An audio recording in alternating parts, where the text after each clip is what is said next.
걔 무슨 당백령이라 하오. 밑밥 한 명 있어요. 장춘세. 어이쿠, 두 발로 걸어야 하지 않겠. 맞다. 이야, 매운 우대 갈비찜. 난 고춧가루 싹. 묵은 기름은 어디서 나?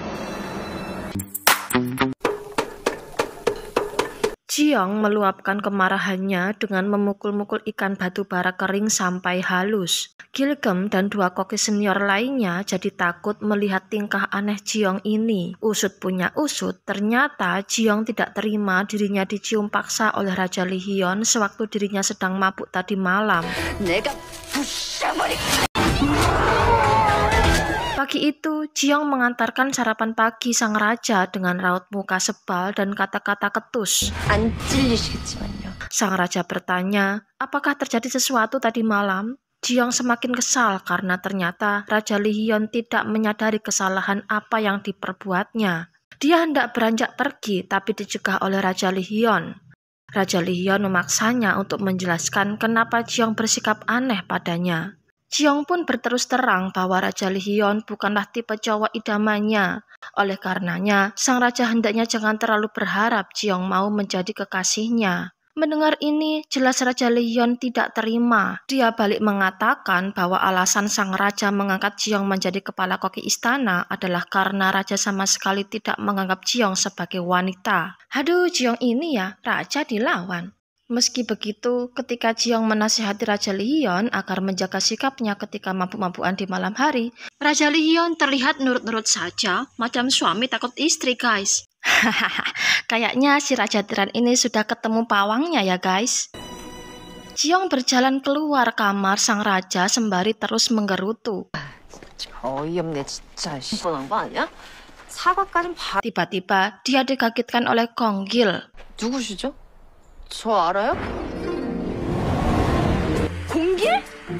났어? Singkat cerita, keduanya sempat membahas peristiwa yang dialami Gilgem. Setelah dirasa cukup berbincang-bincang dengan Jiong, Kong Gil pergi. 그럼 Dan ternyata dia sengaja terus mengikuti Jiong karena dia yakin pembunuh kakaknya adalah orang yang sama dengan yang mendorong Gilgem. Sekretaris Song Jae melaporkan bahwa kepala utusan kerajaan Ming yang bernama Yukun akan segera tiba. Raja terlihat tidak suka dengan berita ini karena dia tahu track record utusan Yukun ini memang tidak baik. Pada kesempatan ini pula, Sekretaris Song Jae memanfaatkan rumor tentang Raja mencium Jiong untuk semakin mendekatkan Raja dengan Jiong. Dia menyarankan agar sang raja memberi hadiah yang bisa membuat Jiong memaafkannya. Apa itu? Kita lihat saja nanti ya guys. Di sidang rapat kerajaan, Raja Lee Hyun menolak pemberian 200 batang perak untuk kepala utusan Yun Kun. Dia meminta hadiah dan juga segala macam pesta untuk utusan Ming itu diberikan secara sederhana saja. Komandan Shin Soo-hyuk kembali menghadap Raja Lee Hyun melaporkan bahwa dia berhasil menemukan penulis sejarah Yi Jang-kyum, tapi sayang dia sudah melarikan diri meski dalam keadaan terluka. Berita ini lagi-lagi membuat sedih sang raja dan dia melampiaskan kesedihannya itu dengan berjalan-jalan di lingkungan istana hingga tak terasa dia sudah sampai di depan dapur istana. Raja Lee Hyun merasa aneh kenapa di saat dia bersedih, dia justru memikirkan Jiong. 아, 맛있게 드시니 힘든 점도 많은 것처럼요. Raja pun kembali ke kediamannya. Karena saking banyaknya beban yang dipikirkannya, malam ini Raja Lee Hyun tidak bernafsu makan. 아무것도 먹고 싶지 않다. Keesokannya, dari pagi sampai malam, Raja tetap menolak untuk makan. Di malam hari, ketika duduk-duduk sendirian di teras kamarnya, Jiong tiba-tiba merasa sangat rindu pada ayahnya. Dia berharap ayahnya tidak mogok makan seperti yang dilakukan sang raja saat ini. Ketika dia memandang bulan purnama, tiba-tiba Jiong terbayang wajah menyebalkan raja tirannya.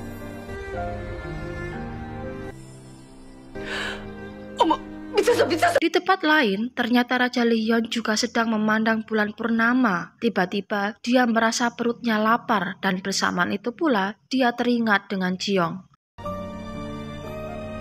Wah, sudah mulai ada koneksi nih ya guys.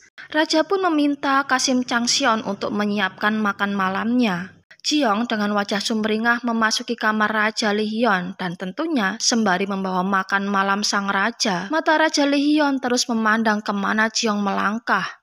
Tidak seperti biasanya, Raja Lihyun dan Jiong kali ini terlihat lembut satu sama lain. Mungkin karena sudah seharian tidak ketemu itu ya guys, jadi sebenarnya sudah saling kangen tapi belum mengakui. Kali ini Jiong membuatkan sup ayam dengan ditaburi daging dan sayur. Dan seperti biasanya, Raja Lihyun begitu menikmati masakan kokinya itu. Jiong keluar kamar sang raja dengan perasaan puas dan gembira. Dia pun merasa aneh karena tak biasanya dia sebahagia ini. Raja pun demikian, diam-diam dia melihat kepergian Jiong dari balik jendela kamarnya. Dia pun merasa aneh karena tiba-tiba jantungnya berdegup kencang ketika melihat Jiong. Pangeran Jaesun memarahi guru Kim Yang Son karena ternyata dialah orang yang mengirim pemanah untuk membunuh Raja Lihyun. Untuk menghilangkan jejak, Kim Yang Son memberi segepok uang dan sertifikat tanah pada pembuluh bayaran yang disewanya itu dan memintanya untuk bersembunyi bersama keluarganya. Tapi di tengah perjalanan, orang suruhan Pangeran Jaesun menyerang pembunuh bayaran itu.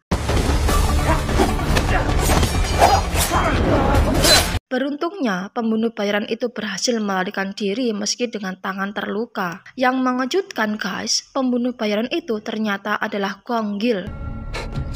Tapi, bukannya Gong Gil itu orangnya Raja Lihyun guys. Kenapa dia bersedia dibayar untuk membunuh majikannya? Siapa sebenarnya Gong Gil ini ya guys? Pangeran Jaesun marah besar karena prajuritnya gagal menangkap Gong Gil. Meski demikian, Pangeran Jaesun masih memberi kesempatan kedua untuk menangkap orang misterius itu. Kasim Yun mendatangi dapur istana sambil membawa bungkusan yang isinya ternyata adalah daging sapi dengan kualitas super. Kasim Yun memerintahkan Jiong untuk memasak dengan bahan utama daging sapi itu untuk sajian acara pemeriksaan fisik esok hari yang akan dilakukan oleh Pangeran Jaesun. Setelah berpikir sejenak, Jiong memutuskan untuk menghidangkan schnitzel, semacam hidangan sapi yang dicincang dan dilumuri tepung roti kemudian digoreng. Sementara itu, selir Kang Mok-ju marah karena raja tidak mau bertemu dengannya. Dia pun mencari cara lain. Dia meminta Koki Maeng memasak makanan sesuai catatan yang diberikan padanya, kemudian di acara pemeriksaan fisik dia menemui raja dengan alasan hendak memberikan hidangan spesial untuk sang raja dan tamunya Pangeran Jaesun. Raja kaget dan bingung melihat selir Kang Mok-ju dan Jiong memasuki ruangannya dengan membawa hidangan mereka masing-masing. Dengan terpaksa, Raja Lihyun mencicipi makanan yang dibawa selir Kang Mok-ju. Enak, tapi sayang untuk saat ini tabib melarangnya untuk mengkonsumsi makanan dingin. Kemudian, Raja Lihyun dan Pangeran Jaesun mencicipi masakan Jiong yang dia beri nama schnitzel. Jelas dari namanya saja, Raja Lihyun susah melafalkannya, apalagi Pangeran Jaesun yang sok tahu tapi penjelasannya salah semua. 비프 슈니첼입니다. Keduanya begitu lahap memakan hidangan buatan Jiong hingga tak terasa keduanya memakan habis schnitzelnya, tapi menyisakan makanan buatan selir Kang Mok-ju. Melihat ini, jelas selir Kang Mok-ju marah, tapi mau bagaimana lagi? Sekretaris Song Jae kembali menghadap sang raja memberitahukannya bahwa kepala utusan Ming telah tiba dengan membawa 3 koki kelas 1 sekaligus. Song Jae mewanti-wanti sang raja agar berhati-hati ketika bernegosiasi dengan utusan Ming ini karena sepertinya utusan ini datang dengan membawa penawaran besar yang sulit ditolak ataupun diterima oleh pihak Joseon nantinya. Selain itu, Song Jae juga mengatakan bahwa dia telah menemukan tas yang diinginkan Jiong. Dia menyarankan agar raja menyerahkan tas itu sebagai hadiah darinya untuk koki Jiong. Kepala Kasim Changseon membawa Jiong ke Jangwonseo, sejenis kebun sayur gitu ya guys. Jiong begitu takjub dengan kebun sayur yang dilihatnya itu. 장원석 사과나무의 향기도 죽이네. Ternyata guys, Raja Lihyun juga ada di dalam kebun itu. Jiong sangat senang melihat berbagai macam tanaman sayur yang ada di kebun itu. Raja Lihyun juga turut senang melihat Jiong senang. Jiong kegirangan ketika dia melihat pohon cabai. Dia tambah senang begitu raja memberikan tasnya. Saking senangnya, Jiong langsung memeluk Raja Lihyun. Jiong sih merasa biasa-biasa saja karena di dunia modern hal ini biasa dilakukan. Tapi bagi Raja Lihyun, dia terlihat salah tingkah sendiri guys. Terlebih ketika Jiong bertanya kenapa Raja Lihyun memberikan tas itu sebagai hadiah untuknya. Raja Lihyun sempat bingung harus menjawab apa. Dalam hatinya, dia ingin berkata bahwa dia sudah menganggap Jiong sebagai seorang wanita. Tapi Raja Lihyun tidak sanggup mengatakan isi hatinya itu. Sambil berbalik badan, dia beralasan bahwa hadiah itu dia berikan karena Raja Lihyun menyukai masakan Jiong. Jiong heran kenapa berkata seperti itu saja Raja Lihyun harus berbalik badan. Raja Lihyun bingung harus menjawab apa. Dia hendak menjauh dari Jiong, tapi sayangnya Raja terjatuh dan Jiong juga turut terjatuh tepat di atas pelukan sang raja. Jiong dan Raja Lihyun segera bangkit. Keduanya terlihat malu-malu. Untuk menutupi perasaannya, Raja Lihyun menyalahkan Jiong. 너 때문이다. Jiong heran kenapa Raja Lihyun harus marah hanya karena masalah sepele. Jiong melihat tangannya tergores. 까졌네. Di sini, Raja tidak bisa menutupi lagi perasaan khawatirnya sampai-sampai Jiong heran dengan tingkah Raja Lihyun yang menurutnya terlalu berlebihan. Ketika Jiong meraba-raba tasnya, dia kaget karena buku Mangunrock tidak ada di dalamnya. Jiong kemudian bertanya pada Raja, dari mana dia mendapatkan tas itu? Raja menjawab, Songjae lah yang memberikannya padanya. Jiong mendesak sekretaris Songjae agar memberikan buku Mangunrock padanya. Sekretaris Songjae sendiri mengaku tidak pernah melihat ada buku di dalam tas Jiong. Jiong sangat kecewa. Dia tidak tahu apa yang harus dia lakukan agar bisa kembali pulang. Untuk menghibur Jiong, Raja berjanji akan mengirim prajurit untuk mencari ulang buku Mangunrock di hutan Salgoji. Bila perlu, dia akan menyelenggarakan sayembara di seluruh negeri. Ketika kembali ke dapur istana, Jiong memergoki para koki sedang minum-minum arak buatan koki Om. Jiong hendak marah, tapi ejekan koki Sim memaksanya untuk meminum arak itu. Dan apa yang terjadi kemudian guys? 잠깐. Jiong teler. Dalam keadaan mabuk berat, Jiong mengajak timnya nge-rap dan berjoget bareng. Waduh, sudah macam grup SNSD saja nih. 방문록도 없었다. Di aula istana, rapat tentang kedatangan utusan kerajaan Ming berlangsung cukup menegangkan. Raja tidak setuju dengan usulan menteri-menterinya untuk menuruti keinginan utusan Ming. Raja memerintahkan agar semuanya mengikuti protokol yang sudah ada. Kasim Yun meminta Jiong untuk segera menyiapkan hidangan istimewa yang bukan berasal dari kerajaan Joseon untuk utusan dari kerajaan Ming. Dia memperingatkan Jiong agar benar-benar memperhatikan masakannya itu karena utusan Ming ini terkenal galak dan sangat pilih-pilih makanan. Jiong berpikir sejenak. Kemudian dia berkata bahwa dia tahu apa yang harus disajikannya kali ini. Raja dan rombongannya menyambut kedatangan utusan Ming. Dan seperti berita yang sudah beredar sebelumnya, Yun Kun benar-benar membawa 3 kokinya, yaitu Tang Bailong, ahli kungfu dan master masakan Sinchuan, Yao Faixiu, murid sekaligus keponakan Tang Bailong yang gemar membuat eksperimen dengan menggabungkan masakan Sinchuan dengan masakan daerah lainnya, dan Kong Wenli, keturunan terakhir Confucius yang juga merupakan ahli masakan Shandong. Tak mau kalah dengan Yun Kun, Raja memamerkan bahwa dia mempunyai seorang kepala koki yang tentunya tak kalah hebat dengan yang dibawa Yun Kun. Di dapur istana, para koki masih berkumpul membicarakan kehebatan dari masing-masing koki kerajaan Ming. Akibatnya, belum apa-apa, koki Maing and the Gang ini sudah minder dengan kemampuan mereka. Sebagai kepala koki, Jiong berdiri dan menyemangati timnya agar kembali bekerja dengan semangat dan tidak menyia-nyiakan waktu. 시간 없어. 빨리 나가. Jiong mulai memasak hidangannya. 수제비 반죽 같은 건 또 뭐고?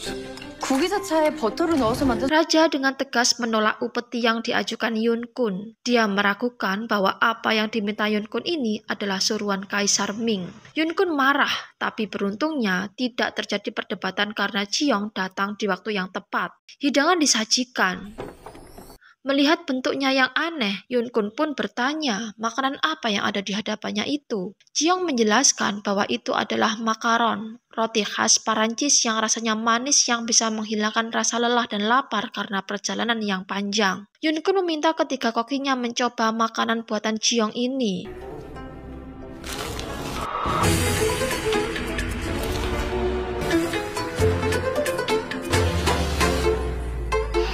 Setelah dipastikan aman, kini giliran Yun Kun. Dan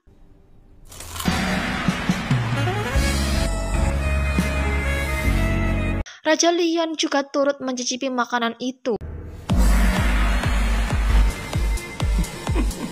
Yun Kun mengakui bahwa makanan itu sangat enak. Raja Lion menimpali jelas saja karena yang membuatnya adalah kepala koki istananya yang terkenal hebat itu. Mendengar ini, Yun Kun jadi tertarik untuk menantang raja untuk mengadakan kompetisi memasak, di mana hasilnya nanti, jika Joseon kalah atau seri, Raja Joseon harus menuruti permintaan upeti Yun Kun, yaitu 50 orang wanita, dan kiriman ginseng yang jumlahnya 2 kali dari sebelumnya. Jiong kaget dengan tantangan ini karena dia merasa tidak siap jika harus dihadapkan dengan 3 koki kerajaan Ming yang terlihat sudah siap tempur itu. Dia pun melirik ke arah raja, memberikan kode agar raja menolak tantangan itu. Tapi ternyata guys, Raja Lion salah tanggap. Bukannya menolak, Raja Lion malah menerima tantangan itu. Setelah pertemuan, Jiong mengajak raja berbicara 4 mata, memintanya membatalkan kompetisi itu. Raja menolak. Dia bersikeras menyuruh Jiong agar memenangkan kompetisi ini. Berita tentang kompetisi memasak ini pun sampai ke telinga Pangeran Jaesan dan selir Kang Mokju. Selir Kang Mokju hendak mengacau tapi dilarang oleh sang pangeran karena Pangeran Jaesan sendirilah yang akan memastikan Joseon kalah dalam kompetisi itu. Ibu Suri Agung juga akhirnya mendengar berita tentang kompetisi memasak ini. Meski dia mengakui kehebatan Jiong dalam memasak, dia tetap tidak yakin Jiong akan menang. Oleh karenanya, Ibu Suri yang ternyata masih mempunyai hubungan keluarga dengan Kaisar Ming ini akan mengirim surat langsung ke Kaisar Ming menyampaikan keberatannya. Sementara itu, melalui bawahannya, diam-diam Pangeran Jaesan menyuap Yun Kun agar memenangkan kompetisi ini dan meminta upeti yang jauh lebih besar, yaitu 100 wanita dan semua panenan ginseng Joseon. Yun Kun sendiri tidak bisa menolak karena dia sendiri diancam akan dibuka kasus korupsinya selama ini. Pertemuan tertutup ini ternyata berhasil diketahui oleh Gong Gil yang diam-diam menguping pembicaraan Yun Kun dan koki-kokinya. Meski demikian, pergerakannya ketahuan, tapi karena ini Gong Gil, dia dengan mudah melarikan diri dari kejaran Fei Shui. Gong Gil melaporkan pertemuan tertutup itu pada Raja Li Hyun, dan dari sini Raja mulai curiga ada sesuatu di balik kompetisi ini. Dan benar guys, pejabat yang menyuap Yun Kun tadi kali ini mengikuti rapat tertutup yang dipimpin oleh Pangeran Jaesan. Dalam rapat itu, disepakati bahwa pejabat-pejabat itu akan membantu 3 koki dari kerajaan Ming memenangkan kompetisi memasak nanti. Kemenangan ini sangat penting bagi mereka karena dari sini mereka akan menggulingkan pemerintahan Raja Li Hyun seperti catatan sejarah yang ditulis oleh penulis Yi Jang-kyun. Jiong menghadap Raja Li Hyun untuk meminta token izin perjalanan keluar istana. Raja bersedia memberikannya, tapi dengan syarat dia harus mau ditemani oleh Raja Li Hyun. Raja Li Hyun dan Jiong pergi ke pasar dengan menyamar sebagai rakyat jelata, dan tentunya dengan dikawal oleh Komandan Shin So-hyuk. Jiong terlihat begitu senang jalan-jalan di pasar, begitu juga dengan sang raja. 와, 색깔이 진짜... Jiong sempat berhenti sejenak ketika melihat gantungan giok yang persis sama yang ada di buku Mangun Rock. Akhirnya mereka sampai di tempat penggilingan. Ternyata yang mau digiling Jiong di sini adalah cabai kering guys. Raja Li Hyun menghabiskan waktu menunggu Jiong dengan kembali berjalan-jalan mengelilingi pasar. Dia membeli giok yang dilihat Jiong tadi dan juga banyak barang kesukaan wanita lainnya hingga Komandan Si kerepotan membawa barang-barang itu. Wah, kira-kira buat siapa ya dia membeli barang segitu banyaknya? Di sebuah sudut pasar, Raja Li Hyun menanti kedatangan Jiong. Jiong akhirnya muncul dengan membawa bunga butcot. Raja Li Hyun sempat terpana melihat kecantikan alami yang dimiliki Jiong. Perhatian raja pada Jiong semakin terlihat ketika raja refleks menyelamatkan Jiong dari gerobak yang hendak menabrak Jion. Ceile, bener-bener gak ada yang boleh menyakiti Jiong nih guys. Momen romantis mereka semakin terlihat jelas ketika raja bersedia membantu Jiong memunguti bunga butkot yang terjatuh di lumpur. Komandan Shin mau membantu tapi jelas dilarang oleh sang raja. Ya iyalah, bakal ganggu nanti komandan. Keduanya sempat saling coret-mencoret pipi dengan lumpur dan kemudian berlarian dengan riang gembira di tengah keramaian pasar. Menjelang malam, ketiganya kembali ke istana. Jiong kaget karena Raja Lihyun memberinya gantungan giok yang dilihatnya tadi di pasar. Di sini kita bisa melihat guys, barang-barang yang dibeli raja di pasar tadi semuanya dikasih Jiong. Di kamarnya, Raja Lihyun menaruh bunga butkot pemberian Jiong di sebuah vas. Dia menyiraminya dan mengelus bunga itu dengan penuh kasih sayang. Lalu bagaimana dengan Jiong? Tidak seperti raja yang mengistimewakan hadiah dari Jiong. Jiong menganggap semua yang didapatnya dari raja hanya penyemangat agar dia bisa menang dalam kompetisi memasak nanti. Jiong tak sengaja bertabrakan dengan salah satu koki Ming, yang Fei Xiu. Dia pun kaget dan heran, kenapa Fei Xiu ada di sekitar dapur istana. Jiong bertambah heran ketika dia memasuki dapur istana, semua pelayan terlihat lesu. Usut punya usut, ternyata Koki Min, Koki Sim, dan Koki Maing kalah melawan Fei Xiu dalam unjuk ketangkasan memotong daun bawang. Meski terkesan simpel, kekalahan ini cukup membuat down seluruh tim dapur. Sebagai kepala koki, Jiong membangkitkan semangat timnya dengan meneriakkan yel-yel yang membakar semangat seluruh tim dapur. Di tempat lain, Tang Bailong menganggap apa yang dilakukan Fei Xiu dengan hanya menantang anak buah Jiong adalah sesuatu yang buang-buang waktu saja. Tapi Fei Xiu bergila bahwa dengan pergi ke dapur istana, dia jadi tahu bahwa kunci rahasia tim Joseon adalah cabai. Lalu, apa yang akan mereka lakukan dengan cabai itu ya guys? Keesokan harinya, di aula kerajaan, pertemuan tim Joseon dan tim Ming dilakukan untuk menentukan tema di masing-masing babak. Akan ada 3 babak. Babak pertama diputuskan temanya adalah membuat hidangan daging yang belum pernah ada. Babak kedua dengan tema saling memasak makanan daerah satu sama lainnya. Dan tahap ketiga dengan tema sup berisi ginseng. Yun Kun dengan nada merendahkan meminta kenaikan upeti yaitu 100 wanita dan semua panenan ginseng jika timnya berhasil menang dalam kompetisi ini. Raja Lihyun balik menantang. Jika timnya yang menang, kerajaan Ming harus bersedia menerima setengah upeti yang ada. Dan pihak Joseon diizinkan membeli tebu dan tepung sesuka hati mereka sebelum masa panen. Mendengar ini, Yun Kun keberatan. Tapi setelah dikode oleh pejabat yang menyuapnya, dia pun setuju untuk mempertimbangkannya kembali. Kompetisi akhirnya disepakati akan digelar 5 hari lagi. Masing-masing tim memberi hormat, dan pada kesempatan itu, Jiong mengingatkan Fei Xiu bahwa dia menaruh pisaunya yang tertinggal di dapur istana kemarin di pelataran tamu istana. Fei Xiu tampak kesal karena pisaunya dikembalikan dalam keadaan tumpul. Ini artinya suatu tantangan baginya. Jiong sendiri berjanji bakal membuat para utusan Ming itu kepedasan. Jiong mengadakan rapat dengan tim dapurnya untuk membicarakan persiapan apa saja yang mereka butuhkan untuk kompetisi memasak.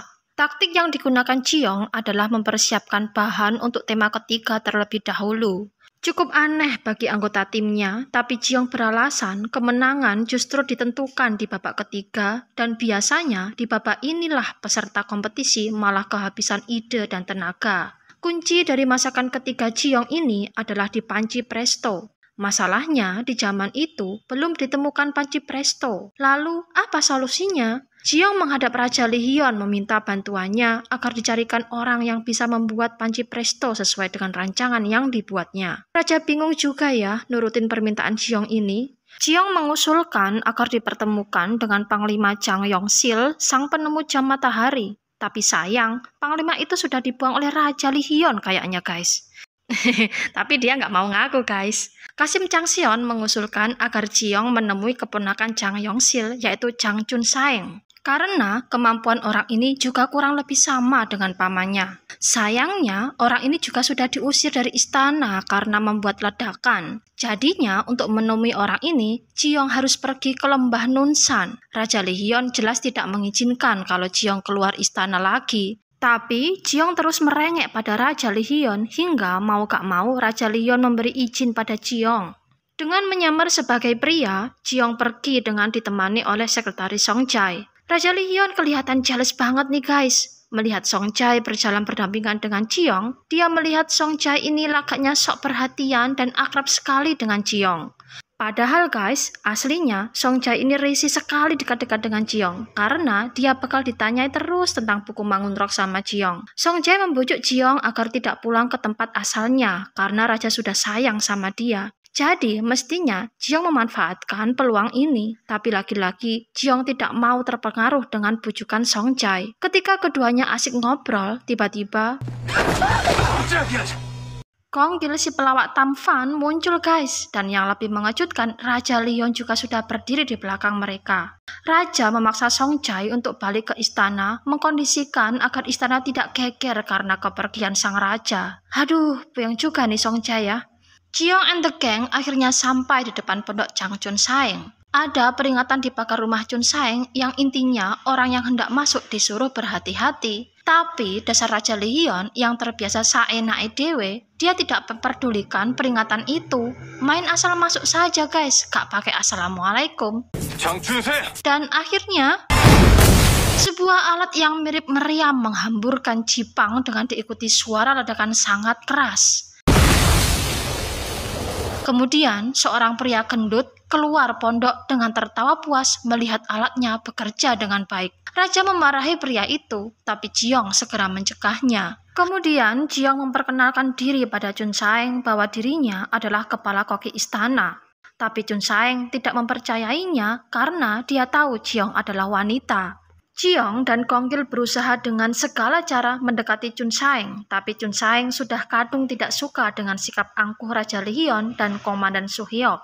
Oh ya guys, Chun Saeng ini tidak tahu ya kalau pria di hadapannya itu adalah Raja Lehion. Jiong berbohong bahwa dia bersama dengan sekretaris Songjai, makanya Chun Saeng punya kesan yang buruk pada rombongan ini guys. Dia pun mengusir paksa Jiong and the gang dan mengancam akan menyalakan mesin panahnya. Terpaksa, Jiong and the gang angkat kaki dari pondok Chun Saeng, tapi sebelum menutup pintu gerbang, Jiong memberikan sekantong gula pada Chun Saeng, memberitahunya bahwa dengan gula itu, rasa Jipang Chun Saeng dijamin bakal enak. Tak berapa lama, terdengar kembali ledakan keras dari dalam pondok Chun Saeng.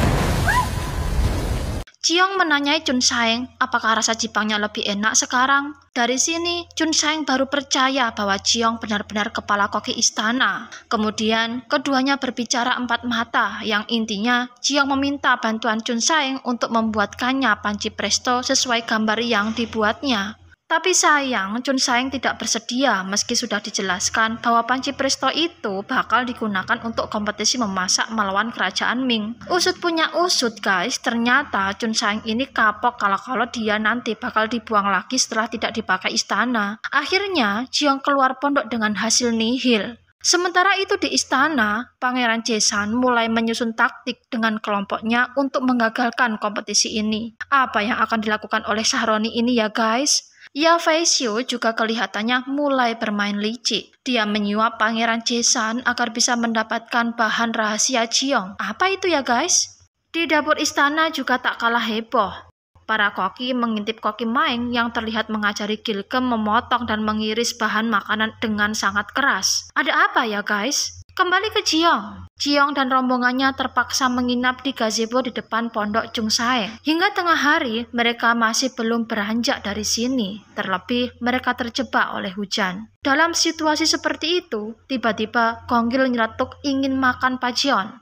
Gara-gara celetukan Konggil ini, Jiong jadi mempunyai ide untuk menarik perhatian Chun Saeng dengan makanan khas kampung halaman Chun Saeng, yaitu busan. Kebetulan ayah Jiong ini juga berasal dari Busan guys. Jadi dia sangat paham bahwa orang Busan bakal suka jika dibuatkan pajeon. Jiong melihat-lihat ke sekitar gazebo. Dilihatnya ada peralatan masak yang bisa digunakan untuk membuat pajeon. Segera dia mengajak Raja Lee Hyun berbelanja bahan-bahan memasak. Di gazebo di depan rumah Chang Seon itu juga, Ji-young memasak pajeon.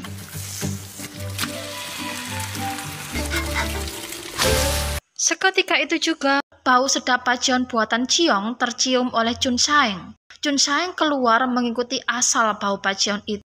Dan dia melihat Raja Lee Hyun melahap pajeon dengan begitu nikmatnya. Awalnya, dia gengsi untuk mendekat. Tapi Kong Gil memaksanya untuk ikut bersama-sama menyantap pajeon buatan Ji-young. Dan Chun Saeng begitu terhanyut dalam rasa nikmat pajeon buatan Ji-young.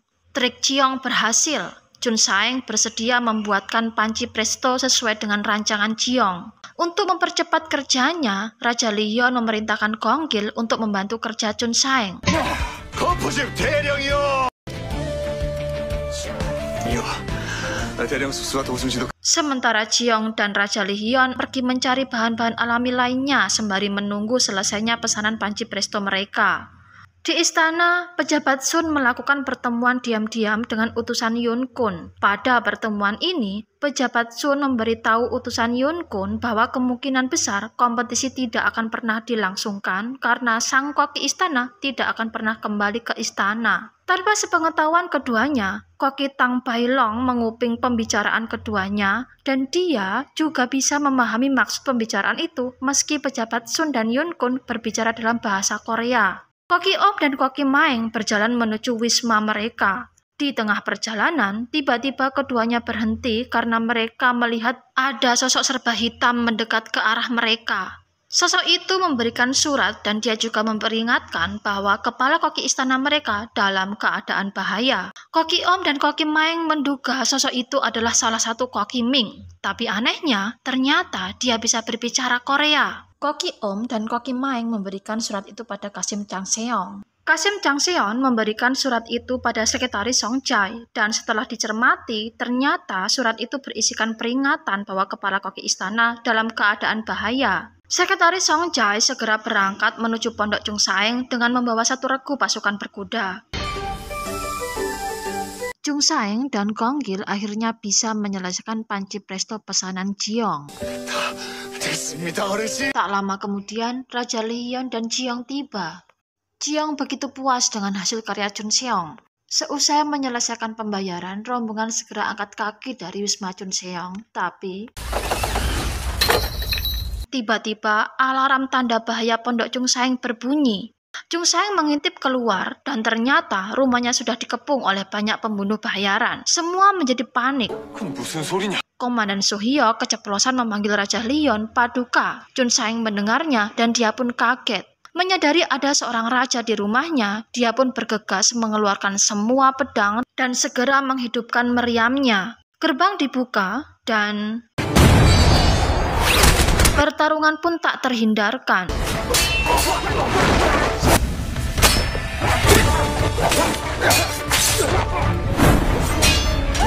Ji-young dan rombongannya berhasil keluar dari pondok Chun Saeng. Tapi sayang, tutup panci presto terjatuh dan masih tertinggal di pondok Chun Saeng. Namun begitu, Chun Saeng berjanji akan mengantarkan tutup panci itu ke istana. Untuk memecah konsentrasi gerombolan pembunuh bayaran itu, Komandan Sun Hyok meminta Raja Lee Hyun dan lainnya menyelamatkan diri terlebih dahulu, sementara dirinya menghadang laju mereka.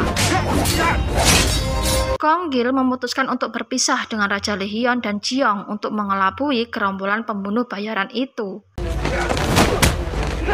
Raja Lee Hyun dan Ji-young terus berlari dan berlari. Meski demikian, Raja Lee Hyun dan Ji-young tetap saja terkejar oleh gerombolan itu. Kali ini, terpaksa Raja Lee Hyun sendiri yang berhadapan dengan mereka. Raja Lee Hyun sempat terluka, tapi hal itu tidak membuatnya gentar menghadapi pembunuh bayaran itu. Tak berselang lama, Song Jae dan pasukan istana datang membantu. Raja Lee Hyun sempat memaksa salah satu pembunuh bayaran itu mengatakan siapa orang yang menyuruh mereka. Tapi, alih-alih mau mengaku, pembunuh bayaran itu malah memilih bundir. Ji-young sempat melihat peristiwa itu, dan ini membuat dia shock dan kemudian jatuh pingsan. Sementara itu, di istana, tim Joseon semakin panik karena Ji-young belum juga kembali. Yun Kun meminta pertandingan dimulai pukul 13, tapi Tang Bailong menolak. Dia bersedia menunggu kepala koki Joseon tiba sampai batas waktu terakhir. Kembali ke Jiyoung akhirnya siuman. Komandan Sohyok dan Konggil juga sudah kembali meski dalam keadaan terluka. Segera sang raja dan anak buahnya kembali ke istana dengan menunggang kuda.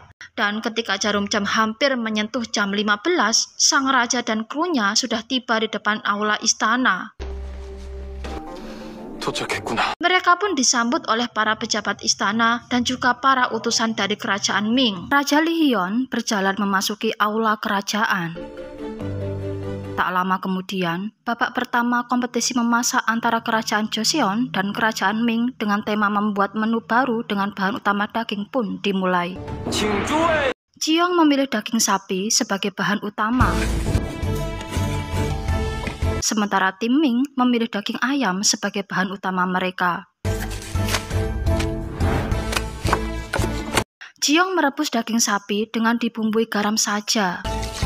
Hal ini membuat Tang Bailong meremehkan masakan yang dibuat Jiyoung itu. Sementara pihak Ming terlihat membumbui daging ayamnya dengan teknik yang lebih kompleks dan ini sempat membuat Jiyoung penasaran dan terganggu konsentrasinya. Tibalah waktunya Jiyoung menggunakan bumbu rahasianya yaitu gochujang dan gochugaru. Tapi ternyata kedua bumbu itu hilang. 고추장, 고춧가루 싹 다 사라졌습니다. Hal ini jelas membuat Jiyoung dan timnya panik. 재료 점검도 안 했단 말이냐? Mau tidak mau, Jiyoung harus mengganti menu baru. Dia berpikir sejenak dan dia pun mendapatkan ide baru untuk memasak daging sapi itu dengan teknik ala Perancis. Segera dia perintahkan Koki Sim dan Koki Min untuk mengambil beberapa botol anggur merah dan arak beras yang ada di Saiwon. Kemudian dia meminta Koki Om untuk mengoleskan lemak babi di wajan. Koki Maeng ditugaskan untuk menyiapkan lobak, jamur pyeojo, dan labu. Sementara Gilkem ditugaskan untuk meniriskan daging yang sudah direbus. Setelah semua bahan siap, langkah pertama yang dilakukan Jiyoung adalah menggoreng daging. Kemudian dia rebus daging itu dengan menggunakan anggur merah dan arak beras dengan bumbu lobak, jamur pyeojo, labu, ditambah bumbu ikat khas Perancis yang disebut bouquet garni. Bau semerbak rebusan anggur merah dan arak begitu menggoda hingga seorang Tang Bailong penasaran dengan masakan apa yang bakal dibuat oleh Jiyoung. Dia yakin apapun yang dibuat Jiyoung itu adalah benar-benar menu baru. Meski demikian, Fei Xiu yakin bahwa dialah yang akan memenangkan babak ini karena dia mempunyai bumbu rahasia yang tidak dimiliki tim Joseon. Segera Fei Xiu menggunakan bumbu rahasianya yang ternyata berupa serbuk merah mirip serbuk cabai yang dibuat Jiyoung. Bau menyengat yang tidak biasa dari serbuk cabai itu menyebar ke seluruh ruangan hingga membuat banyak orang terbatuk-batuk atau bersin-bersin. Bagi tim Joseon, bau ini tidak asing bagi mereka. Jiyoung jadi curiga, jangan-jangan warna merah dari kuah yang dibuat tim Ming ini berasal dari gochugaru yang dibuatnya tempo hari. Meski demikian, Jiyoung tidak mengajukan protes atas kecurigaannya itu. Dia terus melanjutkan memasaknya, menunjukkan kemampuannya membakar daging sapi dengan teknik flambe hingga membuat semua orang yang ada di ruangan terpana melihat kemampuan Jiyoung.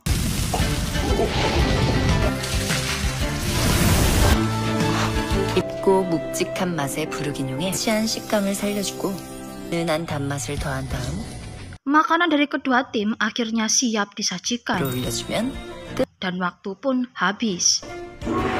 Makanan Jiyoung yang diberi nama beef burguk dan kalbi cim arak anggur mendapat giliran pertama untuk dicicipi.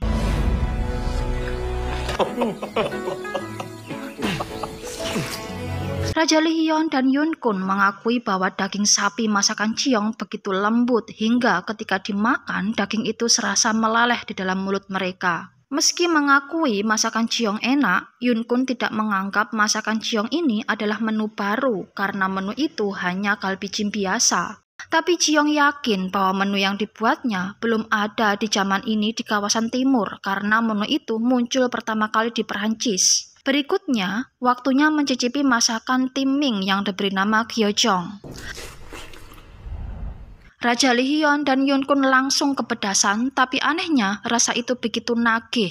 Fei Xiu menjelaskan bahwa rasa pedas dihasilkan dari minyak merah yang mereka sebut layu.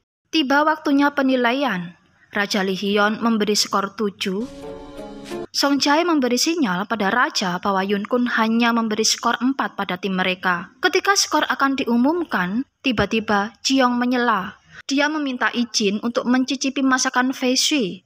Yun Kun jelas menolak keras, tapi Tang Bailong dengan tangan terbuka malah memberi izin Jiyoung. Setelah mencicipi, Jiyoung bertanya dari mana rasa pedas ini mereka dapatkan. Rasa ini persis dengan bahan yang dipersiapkan Jiyoung, tapi anehnya bahan itu hilang. Setelah didesak pamannya sendiri, akhirnya Fei Shui mengakui bahwa bubuk cabai yang digunakan merupakan hasil tukar-menukar barang yang dia lakukan dengan Pangeran Jaesan. Seketika itu, aula langsung heboh.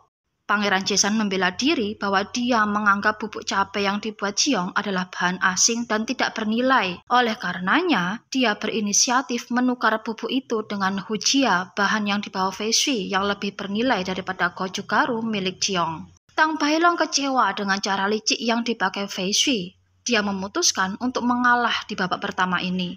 Raja Li Hyun berpandangan lain. Dia memilih jalan tengah dengan menganggap nilai di babak pertama ini seri untuk kedua tim. Babak pertama akhirnya berakhir. Sebelum meninggalkan aula, Fei Shui meminta maaf pada Jiyoung atas perbuatan curangnya. Malam harinya, kedua tim berdiskusi tentang makanan apa yang hendak mereka masak untuk babak kedua. Jiyoung memutuskan akan memasak bebek Peking, hidangan kekaisaran Cina. Dia yakin dengan bebek Peking, dia mampu membuat terkesan Yun Kun. Sementara itu, tim Ming kini akan lebih berhati-hati dalam memasak. Dari babak pertama, mereka belajar bahwa kepala koki kerajaan Joseon benar-benar memiliki bakat memasak luar biasa. Mereka juga memastikan bahwa bahan baku rahasia mereka benar-benar sudah siap. Apa itu, guys? Kita lihat nanti ya. Babak kedua sudah dimulai. Tim Joseon terlihat mulai memanggang bebek Peking sementara tim Ming mengeluarkan bahan andalan mereka yaitu bunga teratai emas. Yang dipakai ini bukan bunganya ya guys, tapi umbi bunga teratai dan daunnya. Kedua tim terlihat sibuk memasak hidangannya masing-masing.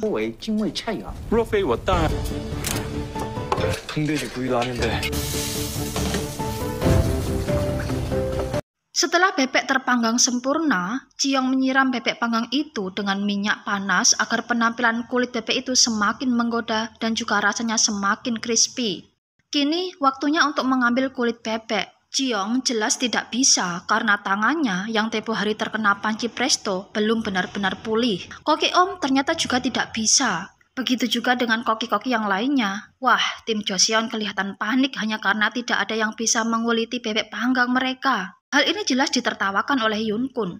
Koki Maeng mau tidak mau harus mengambil peran ini karena dialah orang satu-satunya yang jago dalam hal iris mengiris. Tapi sebenarnya dia enggan melakukan tugas ini karena sebelumnya dia sudah diancam oleh selir Kang Mokju agar bagaimana caranya timnya kalah di babak kedua. Agar tidak dipersalahkan, dia pun dengan sengaja melukai tangannya sendiri. Koki Maeng pun mundur. Kemudian dia mengkode Gilgem agar maju. Gilgem ini ternyata diam-diam sudah dilatih oleh Koki Maeng sendiri untuk menguliti bebek panggang ya guys. Jadi, begitu Gilgem mengambil tugas ini, jelas Gilgem sudah lanyah. Kulit bebek sudah didapat, dan selanjutnya Jiyoung kembali melanjutkan proses pengisian, rolling, dan kemudian plating. Akhirnya, waktu babak kedua habis. Kali ini, tim Ming mendapat giliran pertama. Begitu masakan masuk ke dalam mulut Raja Li Hyun dan Yun Kun, mereka merasakan sensasi ketenangan kehidupan kuil.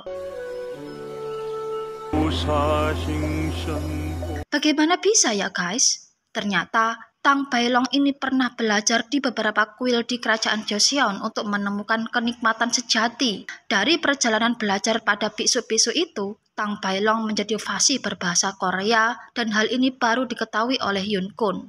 Kini tibalah bebek Peking Jiyoung untuk dinilai. 북경 오리입니다. 단 껍질은 그대로 드시면 되고요. Begitu kedua pemimpin itu memakan bebek Peking Jiyoung, rasa-rasanya keduanya larut dalam tarian pedang kekaisaran Ming.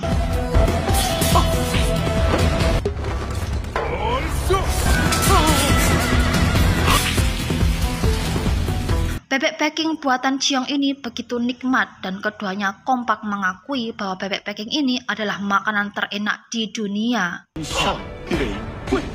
Kini tibalah waktu penilaian.